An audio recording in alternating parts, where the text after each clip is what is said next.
민수기 11장 10절에서 15절 말씀을 통해서 내게 은혜를 베푸사라는 제목으로 하나님 말씀을 함께 나누겠습니다. 여러분, 파레토의 법칙이라고 혹시 들어보셨나요? 파레토의 법칙. 이게 어떤 의미가 있냐면 그 전체 결과의 80%가 전체 인원의 20%에서 일어나는 현상. 쉽게 설명드리면 이런 거예요. 그 백화점에서 그 20%의 특정한 상품이 전체 매출의 80%를 차지한다거나 그 백화점의 그 우수 고객 20%가 회사 전체 매출의 80%를 차지하는 것. 이게 파레토의 법칙이래요. 그래서 백화점에서 그 우수 고객들 따로 관리하잖아요. VIP, VVIP 해가지고. 왜 그렇습니까? 그들의 20%가 우리 먹여 살린다는 거예요. 80%를 감당한다는 거죠. 잘 아시지만 개미와 배짱이 우화 있죠? 이솝 우화에 있었는데 그 개미는 열심히 일하는 동물로 우리에게 알려지고 있지 않습니까? 근데 모든 개미가 열심히 일하고 있는지 확인하기 위해서 실증적인 관찰을 했다고 그래요. 그 결과 모든 개미가 열심히 일하는 것이 아니라 20%의 개미만 열심히 일하는 것으로 확인이 됐다고 그래요. 연구를 했는데. 그런데 그 이후 더 놀라운, 더 재미있는 일이 일어났는데 그 열심히 일하는 개미 20%만 모아서 일을 시켰다고 합니다. 근데 그 가운데서도 20%만 열심히 일하고 80%는 놀고 있더라는 거예요. 그 마찬가지로 놀고 있는 80% 개미를 모아서 어떻게 하나 봤더니 그 80% 중에서 20%만 열심히 일을 하더라는 거죠. 혹시 이 파레토의 법칙이 이 교회 안에도 성립되고 있지는 않습니까? 교회의 재정은 누가 감당을 하나요? 교회 봉사는 누가 합니까? 만약 20%만 참여하고 있다면 그 나머지 80%는 방관자가 아닌가? 하나님께서 들어쓰는 일꾼은 어떤 일꾼입니까? 내 일은 열심히 하면서 남의 일은 하지 않는 사람, 사람이 보는 데는 열심히 하면서 안 볼 때는 대충대충 하는 사람, 이런 사람을 하나님이 쓰시나요? 그렇지 않습니다. 누가복음 16장 10절 지극히 작은 것에 충성된 자는 큰 것에도 충성되고 지극히 작은 것에 불의한 자는 큰 것에도 불의하니라. 작은 것을 하나님이 맡겼더니 열심히 잘하더라, 성실하게 잘하더라. 이게 대표적인 예가 다윗 아니에요? 다윗을 왜 하나님이 이스라엘 왕으로 삼으셨습니까? 그 양치는 거 보고 내가 너 양치는 거 보니까 내 백성을 맡겨도 되겠다. 시편의 말씀에 보면 그 손의 공교함과 성실함으로 그가 감당했더라. 대충대충 한 거 아니었어요. 아무도 안 보는 양치기를 하나님은 눈여겨보셨다는 사실. 이게 뭐야? 작은 일. 그 작은 일에 충성하였더니 하나님이 나라를 다윗에게 맡기지 않으셨습니까? 누가복음 16장 12절 너희가 만일 남의 것에 충성하지 아니하면 누가 너희의 것을 너희에게 주겠느냐. 제가 이 말씀을 읽을 때마다 생각나는 게 있어요. 우리가 처음에 세상에 나올 때 어떻게 나왔습니까? 내 것 가지고 태어난 사람 여기 있어요? 없어요? 태어났는데 다이아 반지가 손가락에 끼고 나왔더라. 그런 사람 한 사람도 없어요. 다시 말씀드리면 우리의 처음의 인생은 다 내 것으로 시작하는 인생은 한 사람도 없어요. 다 남의 것으로 시작하는 인생이었어요. 여러분, 하나님의 손에 쓰임받는 일꾼이 되길 원하십니까? 오늘 본문의 모세를 통하여 우리에게 알려주고 있어요. 지금 이스라엘 백성들이 장막에서 웁니다. 왜 우는 겁니까? 우리에게 고기를 주어 먹게 하라. 우리가 애굽에 있을 때는 우리가 좋았었다. 그래서 우리가 저번 주에 말씀을 나눌 때 늘 발전이 없는 사람들은 과거 지향적이라고 그랬죠. 근데 애굽에 있을 때 정말 좋았느냐? 아니었잖아요. 성경 보니까. 그들의 부르짖음이 하늘에 상달되었더라. 왜 부르짖었어요? 너무 고된 노역으로 말미암아. 그런데 지금 이들이 애굽에 있을 때가 좋다고 하면서 고기를 달라고, 고기가 먹고 싶다고 하면서 우는 거예요. 근데 여러분 생각해보세요. 이게 모세하고 상관이 있습니까? 없습니까? 지금 백성이 울고 있는데 이게 모세하고 상관이 있습니까? 그냥 한 귀로 듣고 한 귀로 흘리면 끝나는 거 아닙니까? 근데 모세는 이 문제에 대해서 어떻게 반응했느냐. 자, 11절부터 다시 한번 볼게요. 11절부터 모세가 여호와께 여짜오되 어찌하여 주께서 종을 괴롭게 하시나이까? 어찌하여 내게 주의 목전에서 은혜를 입게 아니하시고 이 모든 백성을 내게 맡기사 내가 그 짐을 지게 하시나이까? 이 모든 백성을 내가 배웠나이까? 내가 그들을 낳았나이까? 어찌 주께서 내게 양육하는 아버지가 젖 먹는 아이를 품듯 그들을 품에 품고 주께서 그들의 열조에게 맹세하신 땅으로 가라 하시나이까? 이 모든 백성에게 줄 고기를 내가 어디서 얻으리이까? 그들이 나를 향하여 울며 이르되 우리에게 고기를 주어 먹게 하라 하온즉. 지금 모세가 하나님 앞에 기도하는 거 아닙니까? 기도하는 내용이잖아요. 마치 기도이지만 좀 넋두리 같은 기도. 아니 하나님, 내가 이 백성 낳았습니까? 이 본문을 보면서 이런 생각이 들죠. 지금 모세는 이 문제를 지금 자기 자신의 문제로 삼고 있더라. 만약 나와 상관이 없으면 기도할 문제도 아니에요. 뭐하러 기도해요? 이거 나하고 상관이 없는 문제인데. 그러니까 지금 이 공동체 안에 벌어진, 이 광야 교회 안에 벌어진 이 사건을 가지고 하나님 앞에 모세는 이 문제는 내 문제다 라고 간구하고 있는 거예요. 여러분, 리더와 그렇지 않은 사람, 큰 그릇의 소유자와 작은 그릇의 소유자 차이가 뭔지 아십니까? 이거예요. 딱 여기서 결파림이 딱 갈라지는데, 네 문제는 네 문제일 뿐이야. 나와 상관없어. 이건 리더 자격이 없는 거예요. 비리더. 네 문제가 곧 내 문제와 내 문제야. 나하고 상관이 있어. 이 리더의 자격이 있는 사람이에요. 그러니까 네 문제는 네가 알아서 해. 나한테 얘기하지 마. 리더 자격 없는 사람이죠. 그러나 그 문제를 나의 문제로 품고 같이 해결하기를 원하고 기도하면 리더의 자격이 있는 사람. 여러분, 교회의 리더도 마찬가지 아닙니까? 교회의 문제가 곧 내 문제야. 교회 리더는 그렇게 생각하지 않겠어요? 사도 바울은 그 엄청난 고난을 당한 것을 성경이 우리에게 보여주고 있는데 이렇게 고난을 받았습니다. 40에서 하나 감한 매를 5번 맞았고 3번 태장으로 맞고, 태장이 뭐냐 사전에 보니까 그 이 채찍 끝에 갈고리 같은 거 달려 있는 거예요. 그래서 사람을 탁 치면 이게 딱 뺄 때 살이 떨어져 나가는 거예요. 엄청 고난, 아픈 거죠. 이게 힘든 고난인데, 하여튼 3번 태장으로 맞고 1번 돌로 맞고, 그래서 1번 돌에 맞아서 거의 죽은 줄 알고 사람들이 놓고 갔다고 그러잖아요. 1번 돌로 맞고 또 3번 파손하고 일주야를 깊은 바다에서 지냈으며 여러 번 여행하면서 강의 위험과 강도의 위험과 동족의 위험과 이방인의 위험과 시내의 위험과 광야의 위험과 바다의 위험과 거리 형제 중에 위험을 당하고 또 수고하고 애쓰며 여러 번 자지 못하고 줄이며 목마르고 여러 번 굶고 춥고 헐벗었노라. 얼마나 많은, 이 사도 바울이 이거 자기 일 하다가 이런 고난 당한 겁니까? 아니잖아요. 주일 하다가 고난 당한 거잖아요. 근데 이 말씀 다음에 바로 고린도후서 11장 28절, 이 외의 일은 고사하고 아직도 날마다 내 속에 눌리는 일이 있으니 곧 모든 교회를 위하여 염려하는 것이라. 이 외의 일은 고사하고, 내가 육신으로 힘들고 어려움 당한 고난도 쭉 열거 했지만 이거는 고사하고 이건 그냥 지나가는 거고, 날마다 내 속에 눌리는 일이 있는데 이게 뭐래요? 모든 교회를 위하여 염려하는 것이라. 그러니까 교회 리더는 좀 다르죠. 교회를 생각하는 게.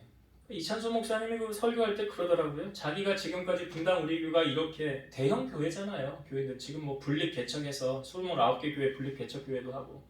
자기가 지금까지 이렇게 오는 게 그냥 쉬웠겠냐? 쉽지 않았겠죠. 자기가 이렇게 버틸 수 있는 이유가 뭐냐? 이야기를 하더라고요. 자기 순장들 때문이래. 순장들이 누구예요? 오늘날로 말하면 구역장님. 그 구역장님들이 자기 구역 식구들 다독여 가면서 이찬수 목사님 마음을 같이 나누고 그러면서 같이 끌고 가는 거 아니에요? 그러니까 그 교회가 든든하게 서가는 거잖아요. 이 얘기를 하더라고요. 자기 순장들로 말미암아 우리 교회가 여기까지 왔다. 나 혼자 하는 거 아니다. 그런 리더들이 있었다는 거죠. 교회 안에. 여러분, 회사의 리더도 마찬가지죠. 회사의 문제가 곧 내 문제다. 나는 월급만 받으면 돼. 회사야 뭐 문을 닫던 말든 리더의 자격이 없는 거죠. 여러분, 오늘 모세를 통하여 우리에게 주고자 하는 메시지는 무엇입니까? 정말 나는 리더의 자격이 있는가를 여러분 점검해 보세요. 나는 정말 리더로서의 자격이 있구나. 교회 문제는 내 문제구나. 교회의 리더예요. 회사 문제는 내 문제구나. 회사의 리더예요. 어디 가나 너 따로 나 따로가 놀지 않아요. 리더는 그런 사람들 아니에요. 큰 그릇과 작은 그릇이 딱 분류가 되는 거예요. 그래서 오늘 모세가 가졌던 이 성품, 이 마음 오늘 우리가 품길 원해요. 그래서 리더로서의 자격을 갖추고 하나님께서 때가 되면 세우시는 거죠. 세우셔서 존귀한 자로 일으켜주시는 거예요. 그런 은혜가 임하게 되기를 주의 이름으로 축원드립니다. 자, 리더가 되기 위한 하나의 관문이 있어요. 어떤 관문이 있느냐? 자, 오늘 14절과 15절을 한번 봅시다. 14, 15절. 책임이 심히 중하여 나 혼자는 이 모든 백성을 감당할 수 없나이다. 주께서 내게 이같이 행하실진대 구하옵나니 내게 은혜를 베푸사 즉시 나를 죽여 내가 고난 당함을 내가 보지 않게 하옵소서. 모세가 구한 게 무엇입니까? 나 너무 힘들어요. 나 혼자 이거 다 감당할 수 없어요. 그러니 차라리 이렇게 사는 것보다 죽는 게 낫겠습니다. 그죠? 이거 뭐예요? 15절에 내게 은혜를 베푸사 즉시 나를 죽여. 여러분, 우리 뭐 이런 말 있잖아요. 개똥밭에 불러도 저승보다 이승이 낫다. 그런 말 있잖아요. 근데 지금 모세의 마음이 어때요? 이 세상에서 그냥 하나님 나 데려가세요 아니에요? 즉시 나를 죽여서 뭐예요? 내가 고난 당함을 보지 않게 하소서. 고난 당함을 보지 않게 하소서. 자, 모세는 지금 이 고난, 지금에 당하는 이 어려움을 감당할 수 없었을까요? 있었을까요? 모세는. 자, 우리가 이걸 한번 생각해 봅시다. 여러분, 하나님께서 우리를 리더의 자리에 세우실 때, 어떤 높은 자리에 세우실 때 거저 그냥 세우는 경우는 없어요. 거저 되어지는 일은 없어요. 그러니까 요셉이 애굽의 총리가 되어지기까지 17살에 종으로 팔려서 30세에 총리가 됐으니까 13년이라는 고난의 세월이 있었죠. 다윗이 이스라엘의 왕으로 되어지기까지 사울 왕에게 도망을 다닌 세월이 거의 10년이 돼요. 모세는 이스라엘 백성들을 출애굽하기 위해서 40세에 광야로 도망을 갔다가 80세가 돼서 하나님이 모세를 부르십니다. 그러니까 미디안 광야에서 몇 년 훈련받은 거예요? 40년 훈련받은 거예요. 그러니까 연단의 과정 없이 리더의 자리에 설 수는 없는 거죠. 이 뒷부분의 말씀에 보겠지만 모세를 소개할 때 이 모세의 온유함이 지면의 모든 사람보다 더하더라. 모세의 온유함 태어날 때부터 가지고 태어나는 거 아니었습니다. 만들어지는 거였어요. 혈기왕성한 모세였어요. 어떻게 해서 그가 그렇게 달라졌습니까? 하나님의 연단이에요. 야고보서 1장 2절에서 4절 내 형제들아 너희가 여러 가지 시험을 당하거든 온전히 기쁘게 여기라. 이는 너희 믿음의 시련이 인내를 만들어내는 줄 너희가 알미라. 인내를 온전히 이루라. 이는 너희를 온전하고 구비하여 조금도 부족함이 없게 하려 함이라. 하나님이 우리를 다뤄가실 때 자, 믿음의 시련이 뭘 만든대요? 인내를 만들어낸다 그랬죠? 그 인내를 온전히 이루래요. 그 인내를 통해서 이렇게 된대요. 너희를 온전하고 구비하여 조금도 부족함 없게 하려 합니다. 물질로 연단을 받을 때는 경제관념을 지금 하나님이 나로 하여금 재정립하게 하신다라고 생각하시면 돼요. 물질 연단은. 그럼 뭐냐면 사람 의지하지 말고 하나님을 의지하라는 거예요. 당장 급한데 무슨 사람에게 찾아다니면서 손을 벌려야지 이게 사람의 생각이라고 한다면 믿음의 사람은 그런 상황에 사람에게 손 벌리지 않고 하나님께 엎드리는 거예요. 건강의 연단은 생명의 주관자가 하나님이심을 깨우치게 하는 거죠. 몸에 좋은 거 많이 먹고 건강하게 그냥 이렇게 쭉 살다가 그냥 내 생에 마감하면 되지라고 생각했지만 그게 아니더라. 인생을 살아보니까 하나님 지켜주지 않으면 안 돼. 그래서 요즘 TV에 가끔 그런 걸 봐요. 한문철의 블랙박스인가 그거 보면 교통사고로 하루아침에 생명을 잃는 사람들도 봅니다. 그런 일이 일어날 줄 알았겠어요. 모르고 사는 인생이에요. 그러니까 하나님이 그 건강도 생명도 지켜주지 않으면 안 되는 거더라. 여러분, 사람에게부터 오는 연단, 다윗도 사울로부터 오는 연단을 받았잖아요. 그걸 통해 하나님이 우리에게 깨우쳐 주시는 게 뭐예요? 그 사람의 마음을 누가 움직이는가? 그 사람의 마음을 누가 움직이고 있는가? 누가 쥐고 있는가를 보시라는 거예요. 그 사람을 보면서 나를 비춰주는 거죠. 그러니까 내 주위에 사기꾼이 많고 도박꾼이 많고 술꾼이 많고 그렇다고 한다는 것은 지금 내가 그렇기 때문에 내 주위에 그런 사람이 많은 거예요. 파리가 왜 꼬이겠습니까? 우리는 야곱을 보면서 야곱이 라반의 그 외삼촌 집에 갔을 때 그 외삼촌의 그 라반에 하는 그 잔머리 행하는 거, 그 염소 중에 얼룩무늬, 양 중에 얼룩무늬 태어나는 거 놔달라고 그러니까 거기 있는 것 중에서 그런 것들 싹 빼가지고 사흘길을 벌려놓잖아요. 띄워놓잖아요. 야, 악랄해요 아주. 라반 보니까. 그러니까 야곱은 라반을 보면서 야, 저건 나보다 한 수 더 하네. 근데 그 모습이 바로 누구 모습이었어요? 내 모습이었네. 그걸 보게 하시는 거예요, 하나님이. 그러니까 여러분 주위에 어떤 사람이 있나 내 주위에 잘 보세요. 내가 강할수록 하나님이 나를 포기하지 않는다고 한다면 연단시키는 강도는 센 법이에요. 왜 그런지 아십니까? 그렇게 하지 않으면 그거 안 변하거든. 내가 걔를 변화시켜야 되는데 이렇게 약하게 해서는 안 변해. 그러면 어떻게 해요? 더 세게 하시는 거예요. 그러니까 우리가 하나님께로부터 연단을 받을 때 참 나는 훈련을 세게 받았다. 그런 말 별로 좋은 말 아니에요. 그 왜 좋은 말이 아니냐면 내가 세니까 센 훈련 받는 거예요. 내가 그만큼 강팍하고 강하니까 하나님이 나를 고쳐서 쓰시려니까 하나님 입장에서 얼마나 힘들겠어요, 하나님도? 그러니까 세게 훈련시키는 거 아니겠습니까? 그러니까 하나님 앞에서 우리의 이 연단의 과정을 통과해야 되는 거예요. 만약에 내가 피하면 하나님이 다른 걸 또 만나게 하면 더 센 걸 만나게 하시는 거죠. 내가 거길 피하면 더 센 게 나타나요. 피할 수가 없는 거예요. 그러니까 하나님은 어떤 목적을 가지고 분명히 일하신다는 거예요. 그러니까 모세의 40년의 광야 생활이 그것이 기초석이 되어서 이스라엘 백성 40년 광야를 가게 하는 원동력이 된 거예요. 그냥 되어진 거 아니에요. 모세 그냥 하나님이 어느 날 아침에 뜬금없이 야 내가 너 들어 써야 되겠다. 그런 하나님이 아니시라는 거죠. 여러분 하나님께서 우리를 연단시킬 때 왜 분명한 목적이 있죠. 내가 너를 통해 내 일을 이뤄가야 돼. 근데 아직도 세상적인 속성이 남아있어요. 아직도 변화되지 않았어요. 그럼 하나님은 어떻게 해요? 변화시키겠죠. 하나님 나름대로.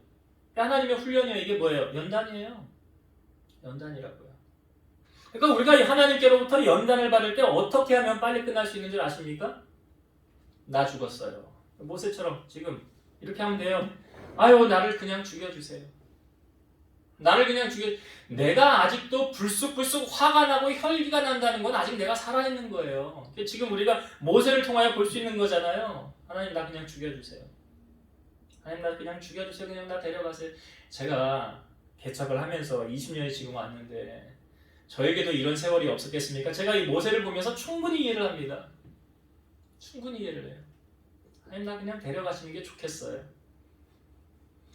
교회 세를 못 내가지고 가야 되는데 갈 데는 없고 돈은 없지. 어떻게 해야 되나? 방법은 없지. 지금까지 먹고 산 거 보면 나는 그냥 이게 야 하나님이 하셨구나. 답이 없으니까. 하나님이 하셨구나. 근데 저의 이 세월을 돌이켜보면 저 모세같이 하나님 앞에 기도한 적이 있어요. 없었겠어요? 여러분이 없었다고 한다면 아직 연단을 좀 덜 받은 거고 하나님 앞에 모세가 기도하는 거.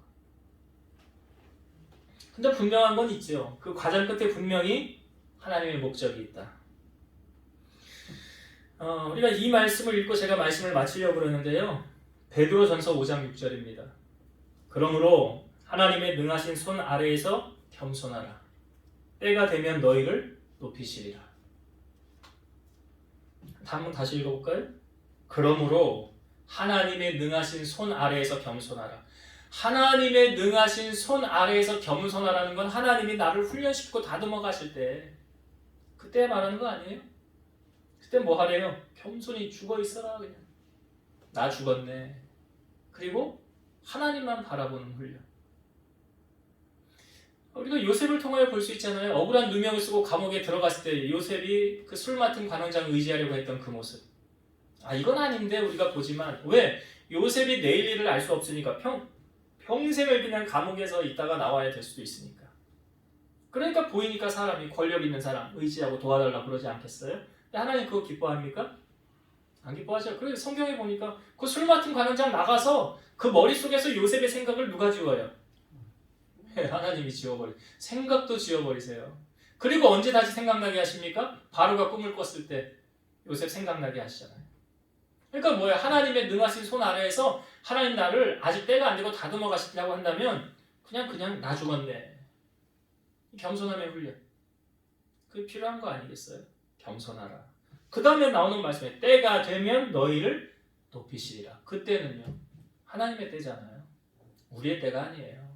하나님께서 모든 훈련을 마치고 이제 하나님 들어서 사용될 그 때가 되면 누가 높이신다고요? 사람이 높이는 거 아니에요. 그러니까 하나님은 죽이기도 하시고 살리기도 하시고 부유하게도 하시고 가난하게 높이기도 하시고 낮추기도 하시고 이거 다 누가 하시는 겁니까? 하나님이 하시는 거다. 자, 이제 말씀을 정리하고 마치도록 하겠습니다. 오늘 우리는 모세의 삶을 통해서 우리가 두 가지를 나누었어요. 모세는 참으로 리더의 자격이 충분히 있는 사람이었다라는 거 우리에게 보여주고 있죠. 왜요? 백성들의 문제를 지금 누구 문제로 안고 있어요? 내 문제. 그러면 교회 리더가 되길 원하십니까? 교회의 문제가 누구 문제예요? 내 문제. 회사의 리더가 되길 원하세요? 회사 문제가 내 문제. 어디를 가나 여러분 리더는 이러한 마음의 자세가 되어져야 된다는 거죠. 오늘 우리 삶에 여러분을 리더로 섬기기를 원하십니까? 그렇다고 한다면 사도 바울도 말했던 것처럼 내가 맡고 있는 모든 일이 바로 다른 사람의 문제가 아니라 나의 문제로 내 문제로 안고 기도한다면 그 사람은 훌륭한 리더로 주님 앞에 존귀하게 쓰임받을 수 있다는 사실 한 가지를 보여주고 있고, 두 번째로 하나님이 우리를 들어쓰실 때 거저되어지는 것은 없다고 그랬죠. 사람도 변화되지 않는다고 하는데 하나님을 만나면 변해요. 모세 보세요. 얼마나 강박한 사람이, 아이고 멀쩡한 사람을 때려서 죽일 정도로 이런 사람이 어떻게 그 땅에 있는 모든 사람보다 온유함이 높았더라. 그러니까 모세보다 온유한 사람 없었어요. 어떻게 그게 가능해요? 광야 40년 세월 동안 하나님이 그를 만들어 가신 거 아니에요? 다듬어 가신 거잖아요. 오늘 우리의 삶을 모세와 비교해 봤을 때 나는 아직도 내 혈기가 남아있나? 아직도 욱하나? 내 자존심을 아직도 내세우고 있는가? 덜 죽어진 거예요. 덜 죽어졌어요. 그럼 어떻게 하시겠어요? 하나님이 내가 너를 들어 써야 되는데 넌 이거 좀 고쳐야 되겠다 하고 좀 더 훈련시키지 않겠어요? 그게 뭐예요? 그게 연단의 과정이에요. 그래서 그 연단의 과정을 통해서 하나님이 하나님의 목적대로 만들어 가시고 이용하신다는 사실. 그럼 이 과정 속에서 사람의 강도에 따라 하나님이 연단시키십니다.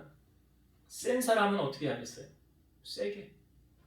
조금만 해도 되는 사람은 조금만. 이 강도에 나의 성품에 따라 내가 가진 기질에 따라 하나님 그렇게 만들어 가시는 거예요. 분명히 아시고 그럴 때에 우리가 어떻게 되는가? 모세가 말했잖아요. 즉시 나를 죽여서 내가 고난 보지 않게 하옵소서. 죽어지는 거예요. 이게 나를 죽이는 훈련이에요. 하나님이 이렇게 보셨을 때에 정말로 네가 나만을 의지하는구나. 나만 바라보는구나. 그게 하나님 앞에 확증이 되어진다면, 검증이 되어진다면 하나님의 때에 그 능하신 손 아래서 겸손하라.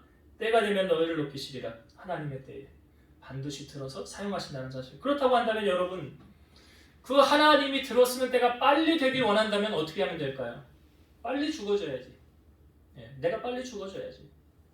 그러면 하나님이 빨리 들어쓰시겠죠. 그 모세를 통하여 그 하셨던 그 하나님의 섭리를 보시면서 오늘 여러분들이 이 말씀을 잘 새기셔서 나도 빨리 하나님께로부터 하나님 축복도 누리고 전하고 존귀하게 쓰임받는 그러한 우리 성도들이 다 되어지기를 주의 이름으로 축원드립니다. 기도하시겠습니다. 살아서 역사하신 하나님, 오늘 모세는 그 이스라엘 백성들을 광야에서 인도할 때 정말 리더로서의 자격이 있었습니다. 그 백성들의 문제를 바로 자기의 문제로 안고 하나님 앞에 기도하는 모습을 우리에게 보여주었습니다. 오늘 우리는 어떻습니까? 내 혈육, 나에게 속한 것, 내 것만 위해서 하나님 앞에 혹시 그런 이기적인 마음으로 기도하고 있지는 않았는지, 오늘 우리가 정말 리더가 어떤 사람임을 우리에게 알려주셨사오니 정말 리더로서의 자질을 갖추며 하나님의 손에 정말 존귀한 자로 쓰임받을 수 있도록 그런 마음을 저희들을 갖게 하시고 어떠한 하나님의 그 도구로 쓰임받을 때에 먼저는 하나님의 밀이 땅에 떨어져 죽으면 많은 열매를 맺는다고 하였으니 우리의 혈기가 죽어지고 우리의 자존심이 죽어지고 나의 자아를 없애고 자기를 부인하고 십자가 지고 주님을 따라갈 수 있는 우리 믿음의 성도들이 다 되게 하여 주옵소서. 그래야 최후에 주님의 손에 붙들려서 귀하고 존귀하게 쓰임받는 주역들이 다 될 수 있도록 축복하여 주옵소서. 이제는 우리를 모든 죄악 가운데 구속하신 예수 그리스도의 은혜와 하나님의 사랑하심과 성령님의 내주 교통 인도 역사 충만케 하시니 사랑하는 성도들 머리 위 저들의 가정 위에 이 제단과 나라와 민족 위에 이제로부터 영원토록 함께 있을지어다. 아멘.